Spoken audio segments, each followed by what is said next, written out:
ამ მშვიდობისა ქრისტე აღსდგა გილოცავთ და დალოცული ყოფილიყო საქართველო ყველა ქრისტიანი, ყველა მართლმადიდებელი და საერთოდ ყველა ადამიანი დღეს ჩვენ მშვიდობა ძალიან გვჭირდება.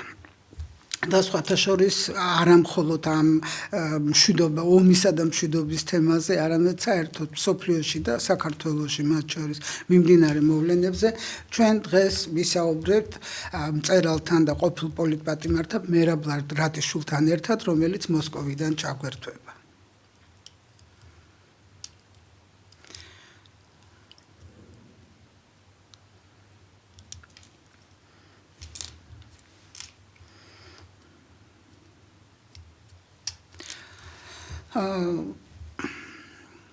ჩვენ ველოდებით ჩართვას ვთხოვ ოპერატორს რომ მე მობილურით გერთვებით, იმიტომ რომ კომპიუტერში ვერ ჩავთვით. კარგით, არა უშავს ბატონო მერაბ, ქრისტე აღსდგა გილოცავთ. ჭეშმარიტად. გილოცავთ და უკვე ასე ვთქვათ დავაანონსეს, სანამ ჩაგვერთვებოდით, რომ ჩვენ ვისაუბრებდით დღეს ომისა და მშვიდობის თემაზე, რაც ყველასთვის, მთელი კაცობრიობისთვის დღეს ძალზედ მტკივნეულია. როგორია თქვენი ხედვა ამასთან დაკავშირებით? მე სულ მახსენდება, იცით რა, ისა ბრეხტი ომი დამთავრდა, მშვიდობის გეშინოდეთ ადამიანებო. ამ ვითარებაში ვართ? ჩემი ხმა კარგად გესმის? დიახ, კარგად გესმის და კარგად ჩანხართ. ხო, ნუ გისმენთ. ისევ გაწყდა.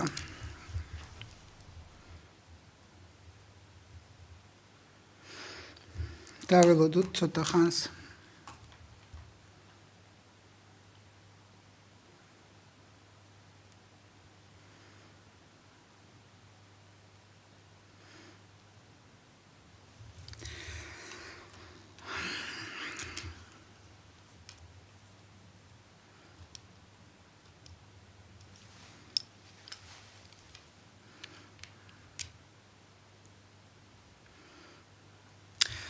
არ ვიცი რაშია საქმე, ალბათ ჩაგვერთვება ბატონი მერაბი, მე ცოტა მიჭირს ხოლმე, როდესაც მარტო ვარ და თქვენთან საუბრობ, რა თქმა უნდა, დღეს ყველანი ვართ ესე ცოტა შეშინებულები, შეშფოთებულები, იმიტომ რომ სოციალურად ჩვენი დაუცველობა ყველას მოგვეხსენება.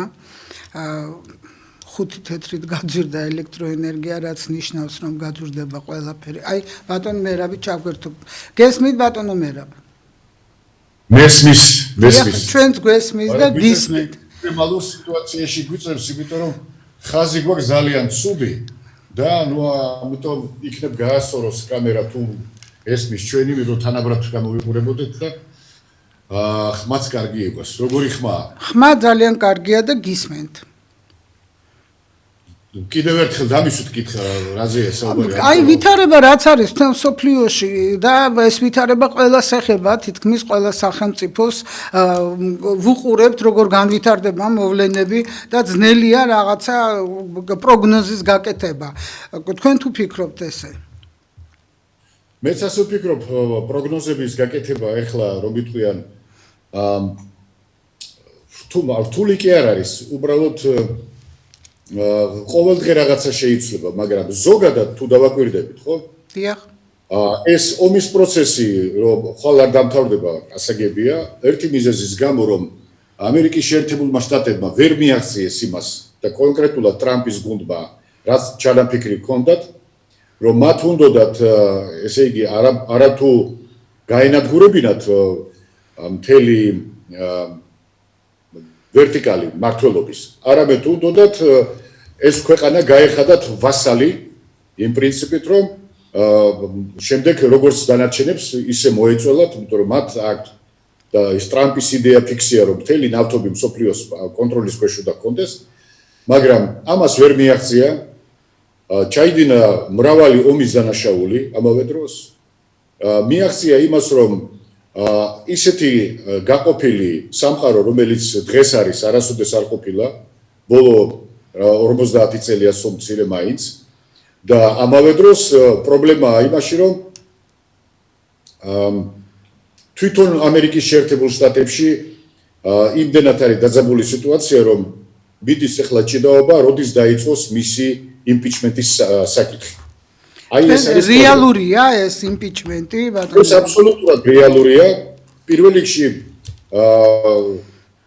ის გადაიწია თითქოს ამ თემამ, რაც უკავშირდება მისი ეპშტეინის ისტორიას, ეპშტეინის დოსიეს ისტორიას, მაგრამ აქ წინ წამოიწია მისი ჯანმრთელობის საკითხმა რეალურად და კონგრესში უკვე ეს საკითხი კომიტეტის დონეზე იყო განხილული და მე თავის დროზე ჯერ კიდევ მისი ოვალურ კაბინეტში შესვლის დღიდან ვამბობ, რომ ჩვენ გადავედით პროცესში დემენციიდან ალცგეიმერამდე და ეხლა პირიქით ალცგეიმერიდან დემენციამდე. იმიტომ რომ ეს ადამიანი ავად არის, ჩვენ ეს ამას ვხედავთ, ურთიერთგამომრიცხავ განცხადებებს აკეთებს, არ ახსოვს ამერიკის ისტორიაში ერთი შეიძლება ბაიდენმა დაგვამახსოვრა მაგით თავი, როდესაც არაადეკვატური იყო გამოხედვით გინდა თუ სიტყვით და ჩანდა რომ ბოლო თვეები პრაქტიკულად სიტუაციიდან ამოვარდნილი იყო. მაგრამ ამჟამად ტრამპი ჩვენ ვაკვირდებით, სანამ დაიწყებოდა ეს კონფლიქტი, უკვე იყო მაგ მდგომარეობაში და ეხლა მივიღეთ ის რაც მივიღეთ. ამიტომ ეხლა მთელი ტვირთი რეალურად აწევს მის გარემოცვას, რომელიც საკმაოდ ჯანმრთელი ხალხია, მაგრამ ყოველ ჯერზე უწევთ მისი გამონათქვამების, მისი ნალაპარაკების გადათარგმნა ან ისე შემოტრიალება, რომ არ წვადი დაწვან, არ ჩამფური, იმიტომ რომ ესე კატასტროფისგან მიყავს ტრამპს თავისი ინტერვიუები და გამოხტომებით, ну პრაქტიკულად დააპირისპირა მთელ მსოფლიოს, დაკარგეს ევროპასთან პირდაპირ კავშირი, ნატო აღარ არსებობს, იმიტომ რომ თვლიან, რომ არაადეკვატურია ეს კაცი. ნატო აღარ არსებობს, ბატონო მერაბ. ნატო აღარ არსებობს იმ სახით, როგორიც იყო. უნდა მადლობა გადავუხადოთ მაშინ ტრამპს თუ ნატო აღარ არსებობს. მადლობა სუხდით, კი ბატონო, მაგრამ აქ სხვა რამესთან გვაქვს საქმე.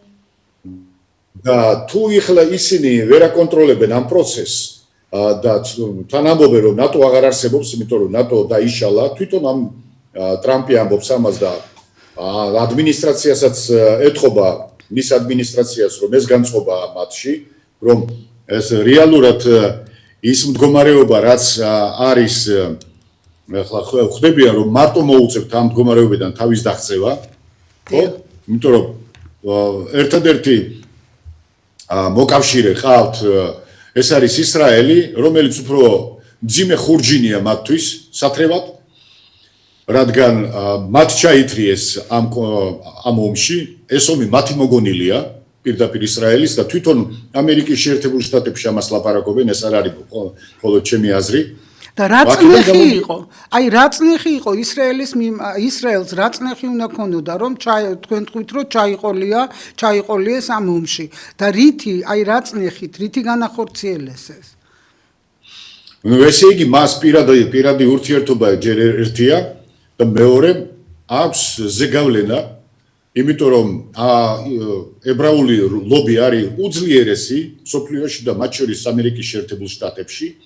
და რომ არა ებრაული ლობი მას მეორეთაც ესროდნენ და შეიძლება მესამეთაც თუ მეორეთაც ვერ მოკლავდნენ, მაგრამ ეს ამერიკული ლობი, როდესაც მაშინ განვაცხადე, რომ მან უკვე მოახერხა და იმის შემდეგ რაც ყური გაუხრიტეს, რომ deep state-თან დაელაგებინა ურთიერთობა და deep state-ი ვინ არიან? ეს ყველა დიდი ოჯახები, ებრაული ოჯახები, რომლებიც მართავენ მთელ მსოფლიოს უკვე ათეული წლებია, ხო? ეს ახალი არ არის და აქედან გამომდინარე არსებობს ერთი მთავარი პოსტულატი, რომელიც უნდა დავიმახსოვროთ. ყველა ამერიკის პრეზიდენტს ჩაგვთონ ერთად რა თუ შეიძლება. ისაუბრეთ თქვენ ახართ ახლა ეკრანზე. კარგით. ხო, მე მჭირდება რომ ჯობია რომ ასე ვიყოთ ერთად. კარგით. ესე მინდა რომ ხედავთ. დიახ. ესე იგი ამერიკის ლობზე ლაპარაკობთ. ყველა პრეზიდენტს თავარი დავალება. იმ შემთხვევაში უშვებენ ძალაუფლებაში და ოვალურ კაბინეტამდე, რომ მან უნდა გააჩაღოს თუნდაც ერთი ომი თავისი მმართველობის პირობებში. თუნდაც ერთი ომი და თუ დააკვირდებით, ბოლო პრაქტიკულად 30 წელია ყველამ გააჩაღა რაღაცა ომი. ხო? მცირე, დიდი და რამხელა კლაპოში აღმოჩნდნენ და რამდენჯერ ესეც ვნახეთ, ხო? რითი მთავრდება მე ეს ყველაფერი. მაგრამ თავარი ის არის, რომ მთელი მათი ეკონომიკა ჩამოკიდულია სამხედრო-სამრეწველო კომპლექსზე. და ის ვალი, რომელიც დააგროვეს, ეს როგორც სახაზინო ვალდებულებები, ის 39 ტრილიონი რაც არის, ეგ არ არის ყველაფერი. მე ამასთანავე გავაკეთე გადაცემა მიმართვა, სადაც უყვები იმ ვალების შესახებ, რომელიც მათ დაუგროვდათ.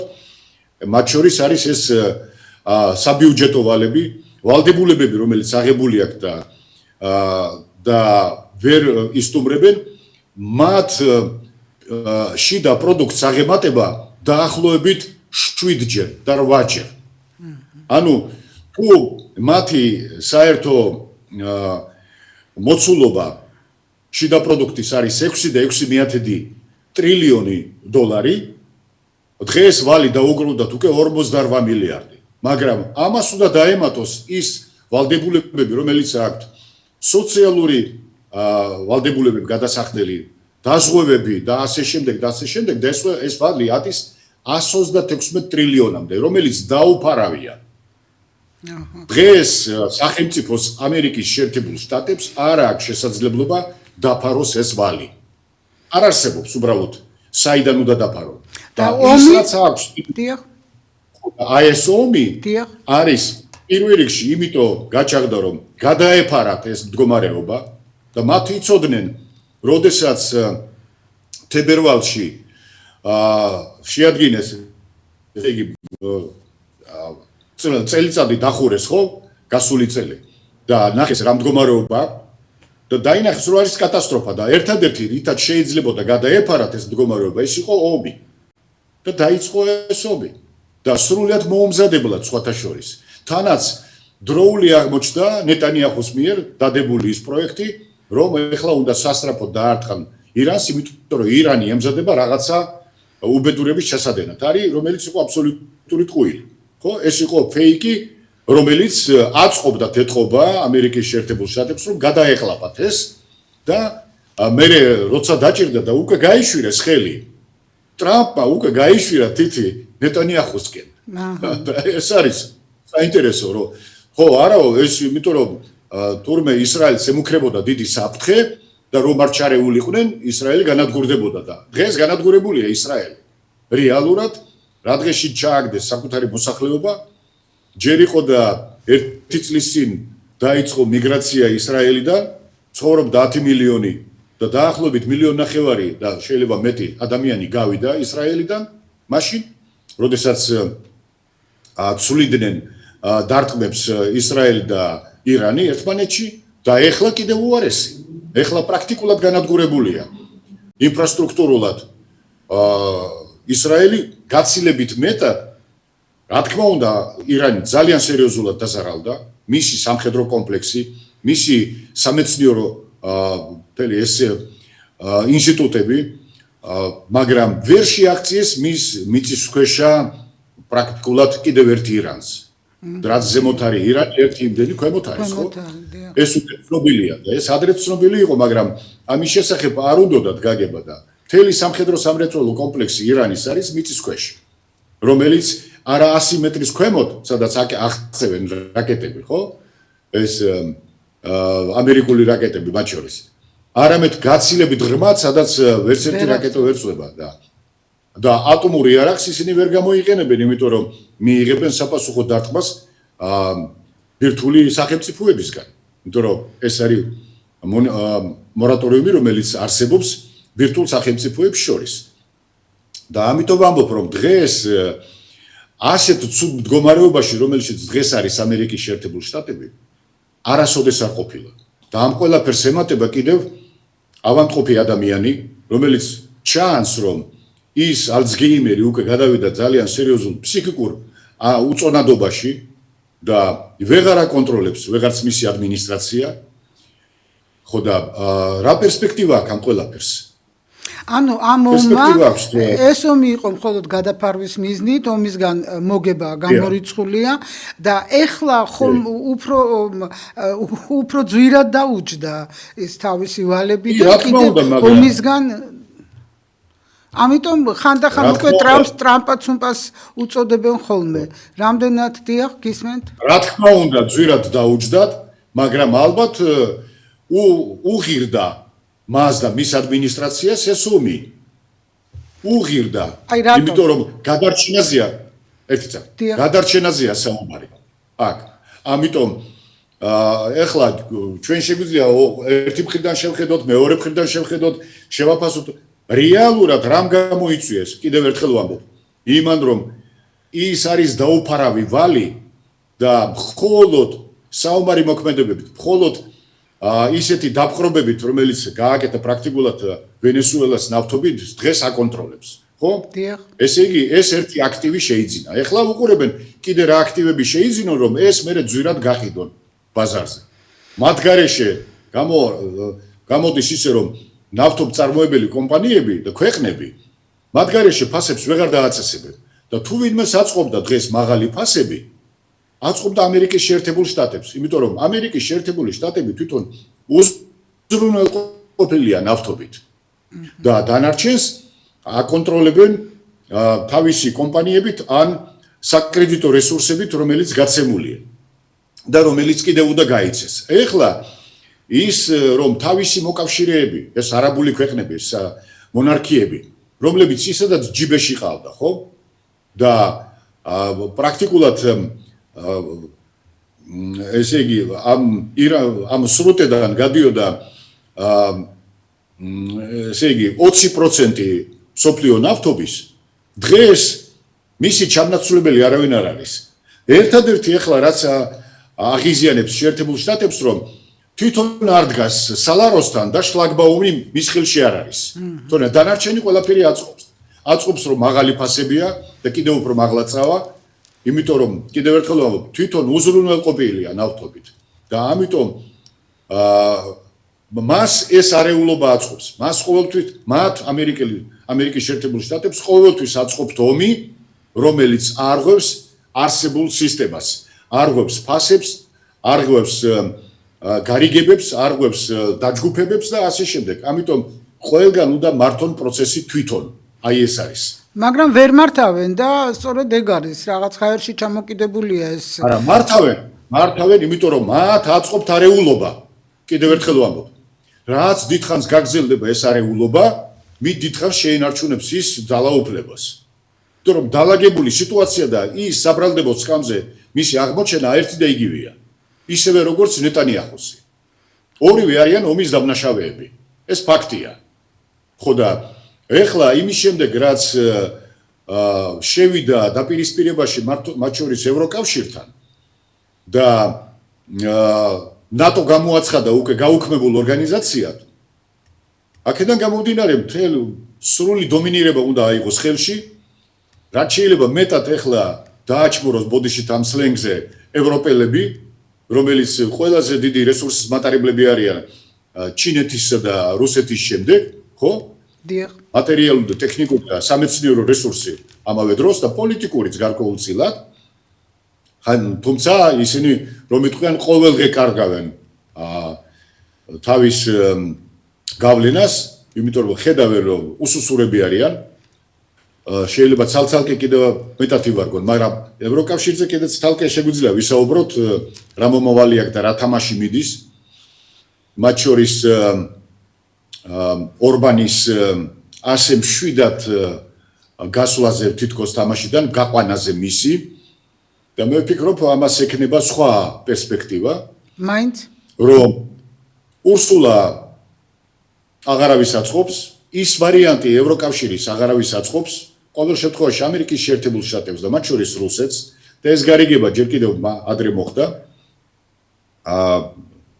როდესაც პირველად შეხვდნენ ტრამპი და პუტინი და მე ვფიქრობ რომ ორბანს ამზადებენ მომავალ კომისიის თავმჯდომარედ ევროკავშირის.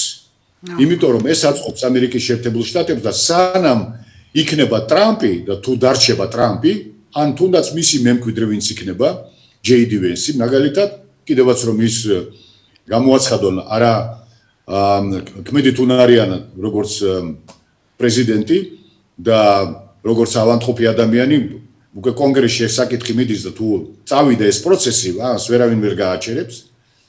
ხო და მაგრამ ეს თამაში არსებობს, რომ ეს მადიარი თამაშის ნაწილია, რომ გადაებარებინა და 2 წლის შემდეგ დაიწყება პროცესი, რომ მოიყვანონ ევროკომისიის თავმჯდომარედ ორბანი.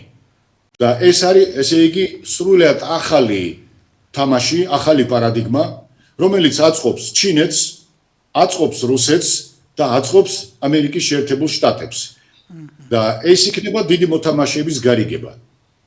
იმიტომ რომ თუ თავის ნებაზე მიუშვეს ახლა ეს პროცესი, 2 წელიწადში ევროკავშირს იმ სახით როგორც არსებობს და ცალკეული ეს ლიდერები გერმანიის იქნება თუ საფრანგეთის და ბრიტანეთი არ არის ევროკავშირის წევრი, მაგრამ ერთ თამაშს თამაშობენ, ემზადებიან ომისთვის. სინამდვილეში რამდენად რა ომისთვის ემზადებიან უკაცრავად? ომისთვის რუსეთთან. და ეს გამოაცხადეს კიდევაც, რომ 2 წელიწადში ისინი აპირებენ მოემზადონ ისე და მოამზადონ სამხედრო სამრეწველო კომპლექსი ისე, რომ კბილებამდე შეიარაღდნენ, კონსოლიდირებული ბიუჯეტი უკვე აქვთ, გერმანიას უკვე პრაქტიკულად 200 მილიარდი ევრო მობილიზებული აქვს, რომ დაიწყოს ამ ომისთვის ბზადება და ეს დღეს არ დაწყებულა, ეს დაიწყო კიდევ შარშა, როგორც კი მოვიდა ხელისუფლებაში პრაქტიკულად, ხო? მერცზე ვლაპარაკობ, მერცზე. ხო და აქედან გამომდინარე, ეს ხომ იციან, არაფერი არ იმალება, ხო, ამ შემთხვევაში, იმიტომ რომ ყველას დაზორვა მუშაობს, ამერიკული, რუსული თუ ჩინური თუ სხვა, ინდოეთის არ არის გულგრილი ამ ყველაფრის მიმართ, ყველას უნდა რომ თავისი რაღაცა აქედან სარგებელი მიიღოს. ამიტომ ამ ომისთვის რომ ემზადებიან, ეგ იმას ნიშნავს, რომ ვიღაცამ უნდა მართოს ეს ომი და ვის ჭირდება ეს ომი? ეს ომი ჭირდება ხოლო თუ მართული იქნება იმ შემთხვევაში ამერიკის შეერთებულ შტატებს, მაგრამ ის გვერდზე გადგება. ანუ იმიტოა ახლა ნატოდან თითქოს ნატო აღარ მუშაობსო, რომ თუ ნატო მუშაობს და ეს ევროკავშირის წევრები, ევროპის ქვეყნები ომს ამზადებენ, გამოდის რომ ამერიკის შეერთებული შტატები უკვე აპრიორი მონაწილეობს ამ პროცესში. მაგრამ მან თქვა რომ მაიახატას კრაიუ, მე არ მონაწილეობ ამ ყველაფერში, არავითარი ნატო აღარ არსებობს, იმიტომ რომ ნატო მაჩვენა რომ უსუსური ორგანიზაცია, აი თქვენ ფულს არიხდით, რამდენიც ჩვენ მოვითხოვეთ, ხო გახსოვთ 5% ბიუჯეტის როგორია? ხო, მკვდარი ორგანიზაციისთვის გადახდა, ხო? ყოველწლიურად. და ამიტომ ყველაფერი მიდის აქეთ, რომ ევროკავშირი რჩება თითქოს ერთი ერთზე, მაგრამ ესეც ალბათ გარკვეულწილად თამაშის ნაწილია, როდის გაერთიანდებიან და როდის მოინდომებენ, რომ თავისი პარტია გაითამაშონ, ეგეც ღმერთმა კი არ უწყის, ესე იგი რაღაცა დახურული თამაშის ნაწილია. მაგრამ თვითონ ის ფაქტი, რომ ურსულა ფონ დერ ლაიენს გამოუტანეს განაჩენი ფონ დერ ლაილაის, როგორც ხშირად ვეძახი, გამოუტანეს უკვე განაჩენი, რომ ის უნდა წავიდეს, მაგრამ არ აჩქარებენ, ჯერ უნდათ რომ ბოლომდე ჩაადენინონ, რაც ჩასადენია და რისთვისაც ემზადება ევროპა, რომ მერე მათ შეახოცონ ხელი, მაგრამ ვისგან იყინდიან ევროპელები ამ იარაღს? რა თქმა უნდა, ამერიკელებისგან დიდ ნაწილს, რაც აწყობს ამერიკის შეერთებულ შტატებს. ანუ წააქეზეს მურია და შეაჭამეს მგლებსო. ისე ეს კი და ამაში მუშაობს ეს მაშინ რუსეთის ინტერესი რაში გამოიხატება, თუ ეს ყველაფერი რუსეთს და ჩინეთს და ამერიკას რუსეთის ინტერესი გამოიხატება იმაში, რომ მეზობლები ხავდეს ადეკვატური, რომლებსაც ჭირდებათ რუსული ენერგია, გაზი, ნავთობი და ასე შემდეგ და ლითონები გინდათ, ფერადი ლითონები თუ სხვა ნედლეული და დღეს ლაპარაკია იმაზე, რომ აღარავის უნდა ზედმეტი თავის ტკივილი. რუსეთს უკვე აქვს ზედმეტი თავის ტკივილი. ეს არის უკრაინა. და ვისი მომზადებულია უკრაინა? ამერიკელების და ევროპელების, ხომ ასე? კი, მაგრამ ევროკავშირი ხო დასუსტა. რა თქმა უნდა დასუსტა და ეს ბოდიში და სლენგზე შეატენეს ევროპას ეს ყველაფერი. ევროპელი ლიდერები რომელია დამოუკიდებელი ამ შემთხვევაში? როგორ მაშინ რატომ ემზადებიან ომისთვის რატომ ემზადებიან ხომ იციან რომ შეიძლება ეს ძალიან თუდად დამთავრდეს იმიტომ რომ ერთი მომენტია შივრები დარჩებიან არანაირი რესურსები მათ არ გააჩნიათ ხო და ეს იდეა ფიქსი მათთვის არსებობს რომ თუ ჩვენ დავიფხრობთ აგერ უკვე უკრაინა ჩვენ მხარეს არის და ჩვენიანია და ვაომებთ უკვე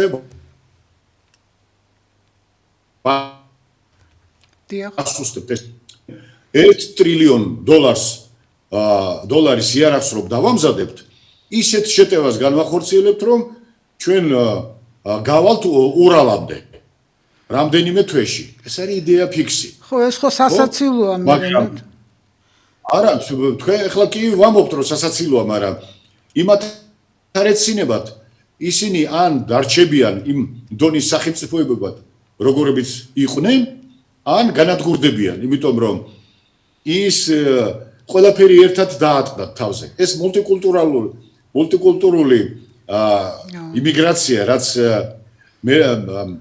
მერკელის დროს დაიწყო, ხომ დაინახეს რა მდგომარეობაში არიან. ეხლა ფიქრობენ რომ ისინიც დააყენონ რო იტყვიან იარაღის ქვეშ. უამრავი არაბული წარმოშობის მამაკაცია იქ და მე ამაზე მე მგონი შენთანაც მაგ გადაცემაში ნასაუბრები და ბატონ გურამთანაც ნიკოლაიშვილთან ხო და ეს ყველაფერი ერთად არის დღეს ყველაფერი ერთად არის თავმოყრილი და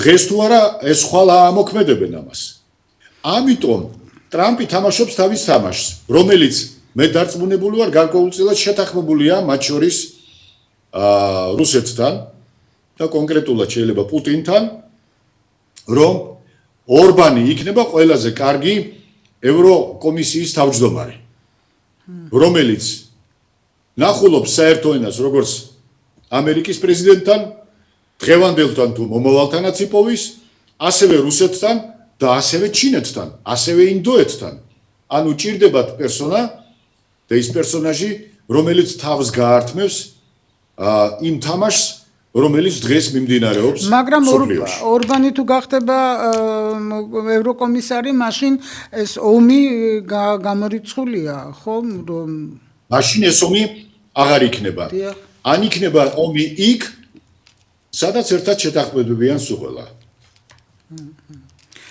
და ეს არის პოლიტიკა ამას ვერ გაიქცევით იმიტომ რომ ის რაც ზემოდან დევს ყოველთვის იმაზე მეტი თუ არა სამჯერ მეტი დევს ის ქვემოთ რა თქმა უნდა დამალული აქეთ ისრაელის ამერიკა არ წავა იმაზე რომ დაიღუპოს საკუთარი თავი ისედაც სულ დღეში არიან იმიტომ რომ პირდაპირ მიდის და მე ეს იდეა ფიქსი კი არა მაქვს ამერიკის შეერთებული შტატების დაშლისა ეს თვითონ მიიყვანეს მდგომარეობა აქამდე თავისი აპარტამენტებით და ზემოდან ყურებით ყველა პროცესებზე რომელიც სოფლიოში მიმდინარეობს და რეალურად მიიყვანეს იქამდე რომ ყველა პრეზიდენტმა ერთმანეთს გადაულოცა მხოლოდ პრობლემები ამერიკის შეერთებული შტატებში მარტო ვალს უყოვებდნენ და აქტივებს არ უტოვებდნენ მარტო პასივებს ან დაწყებული ომი და დაუმთავრებელი რომელსაც ბოლო არ უჩანდა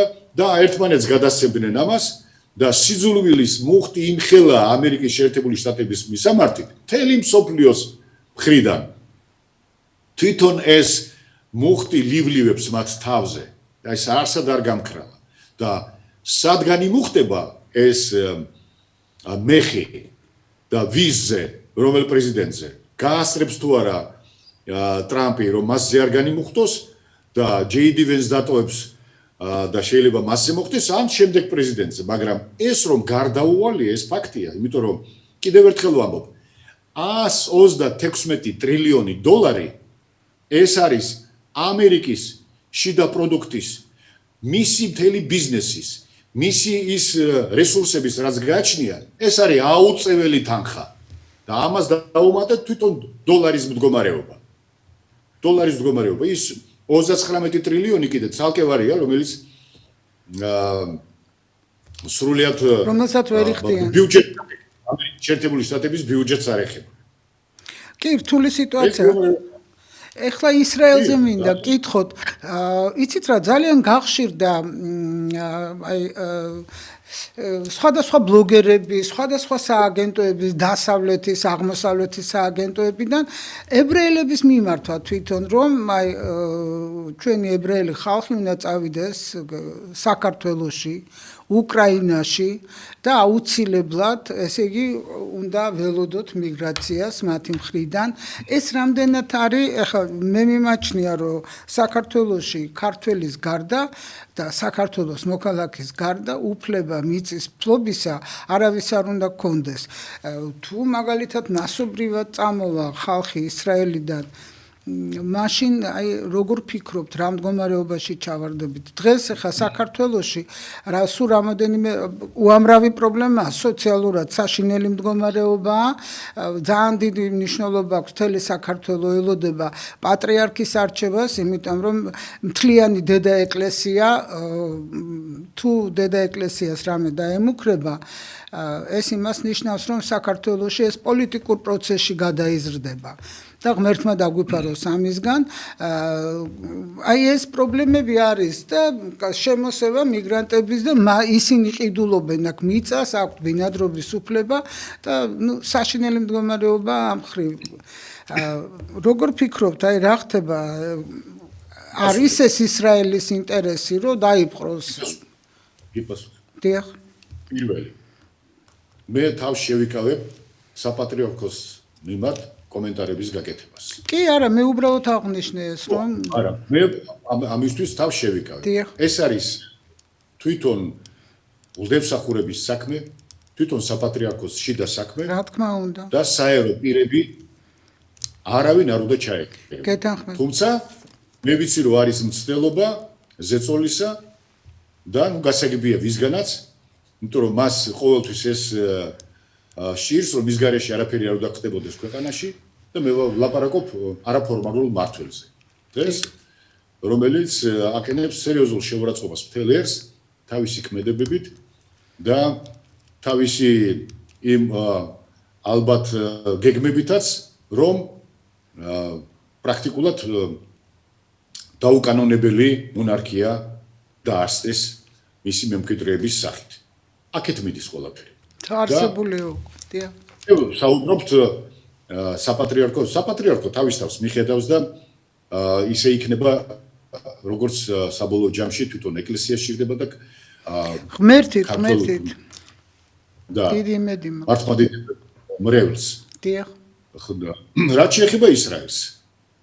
ჯერ კიდევ აი თქვენ სტუდიაში 2018 წელს მე ვისაუბრე რა გეგმები ჰქონდათ ისრაელს. ჯერ კიდევ შორს იყო, ეს იყო 2018 წელი, შორს იყო 4 წელი იყო დარჩენილი, სანამ დაიწყებოდა საომარი მოქმედებები უკრაინაში, ეგრეთ წოდებული სპეციალური სამხედრო ოპერაცია. უკვე მაშინ იყო ცნობილი ამ გეგმების შესახებ. უკვე არსებობდა ვიდეო მასალები და სხვა მასალები იმის შესახებ, რა საუბარი მიდიოდა თვითონ უკრაინაში, რომ დნეპროპეტროვსკი არის ახალი იერუსალიმი და ასე შემდეგ. ახალი იერუსალიმობა უნდა არა მარტო დნეპროპეტროვსკ, არამედ ხარკოვსაც, არამედ ზაპოროჟიესაც და ასე შემდეგ. ესე იგი ის წრე ჩერტა ასებლასი ეგრეთ წოდებული, ჯერ კიდე ეკატერინეს დროს, თუ ელიზავეტას დროს, სადაც ებრაელებს განსახლება იყო და იმის შემდეგ დატოვეს ხო საბჭოთა კავშირის დროს უმრავლესობამ დატოვა, დიახ. მეთაოდა ხო საბჭოთა კავშირის დაშლის შემდეგ დატოვეს ებრაელებმა თითქმის 10 თაობა ცხოვრობდა სირიასა და რუსეთში და იმათ აქვთ ეხლა ახალი იდეა ფიქსი რომ დაწყებული ლიბანიდან და მათ შორის სირია და ახლო აღმოსავლეთის ქვეყნები მიიერთონ როგორც ოდესღაც აი ეს არის სწორედ ის მოგონილი ისტორია, რომელიცაც თავსახევენ მთელ მსოფლიოს, რომ ეს იყო ოდესღაც დიდი ისრაელი და ეს უნდა გავიდეს კავკასიის გავლით და საქართველოს შედის მათ შორის და თურქეთის დასავლეთი ნაწილი ამ დიდი ისრაელის ჩრდილოეთ კავკასია, სადაც ესაზღვრებოდა მათ შორის იმ დროის ებრაული დასახლების ქვეყანას და გადასული ხერსონით და უკრაინის დნეპრამდე პრაქტიკულად. ანუ ლაპარაკია დიდ ისრაელზე. ხო და ამას რა ქვია ისიც? მოინდომა მეტი რომ მცირე მაინც მიიღო. ანუ მათ აქვთ იდეა გრანდიოზო, ხო? და ამ სიტუაციაში მე ახლა პრეტენზია მაქვს კამჩატკამდე მიწა ავიღო, თუ ვოლგამდე მომცემენ, ჯანდაბას. ხო? ვოლგისპირეთამდე. ანუ ეს ებრაული თამაშია, რომელიც მათ კარგად ეხერხებათ, მომხრეების გამოუჩნდნენ და ეს ყოველთვის უკავშირდება ფულს. როგორ მოწველონ ის ხალხი, რომელსაც უჭირთ ხოლმე საერთო ყულაბაში ფულის შეტანა. და ისეც ერთ-ერთი თემაა. თუ არა, მე გავაკეთე რამდენიმე გადაცემა, სადაც ამ საკითხზე ვსაუბრობ, საიდან სადამდე უნდათ და ნეტანიაჰუმ ეს იმიტომ აიტაცა, რომ წყალწაღებული ხავს ეჭიდებოდა, ის პირდაპირ როგორც კი დამთავრდება ომი, ის პირდაპირ აღმოჩნდება საბრალდებო სკამზე და მე მგონი ვეღარც დააღწევს ციხეს თავს ამ ციხეს, თუ იქ აღმოჩნდა. და ტრამპიც თუ აღარ იქნება, მისი დამცველი დედამიწის ზურგზე არავინ არ იქნება. მათ შორის არც ის ებრაული ძალები, რომლებიც deep state-ის ნაწილი არიან ამავე დროს. ხო? და ისინი რატო არ დაუჭერენ მხარს? ისინი არ დაუჭერენ მხარს, იმიტომ რომ ყველას შეეხება ის თამაში და პირველ რიგში იმ კომპანიებს და იმ მიწებს, იმ ტერიტორიებს, იმ ბიზნესის მიმართულებებს, რომლებსაც ისინი აკონტროლებენ. საფონდო ბაზარს ვინ აკონტროლებს მსოფლიოში? ისინი. ხო? და საფონდო ბაზარი რო ჩამოიშლება, მერე ხუხულასავით დაინგრევა მთელი მათი კონსტრუქცია, ფინანსურიც მათ შორის. ამიტომ ტრამპი იქნება თუ ნეტანიაჰუ იქნება, მათ ისინი შეეცდებიან არ დაანგრევინონ და ყველა მიზეზით, რომ ფსიქიკურად ვერ არის კარგად, ანუ ხვალ გულიშეტევა მოუვა რომელიმე მათგანს, ეს ჩვეულებრივი მომენტია. იმიტომ რომ აწყობილი 10 წლების მანძილზე, ეხლა რამდენიმე კაცს, რომელიც თვითონ მოიყვანეს და მათი მარიონეტები არიან, ტრამპიც და ნეტანიაჰუც. და შეასრულეს უკვე თავისი გასაკეთებელი, აი რაც გაითამაშეს, ხო? ახლო აღმოსავლეთში და ირანთან მიმართებაში. მათ უკვე შეასრულეს მთავარი შესასრულებელი, ფასები ავარდა, ახლა ამ სიტუაციაში შეუძლიათ რაღაცა ის ვალებიდან ჩამოწერონ, რაღაცა ახალი თამაში დაიწყონ და ჩვენ ამის შესახებ გავიგებთ გაცილებით გვიან.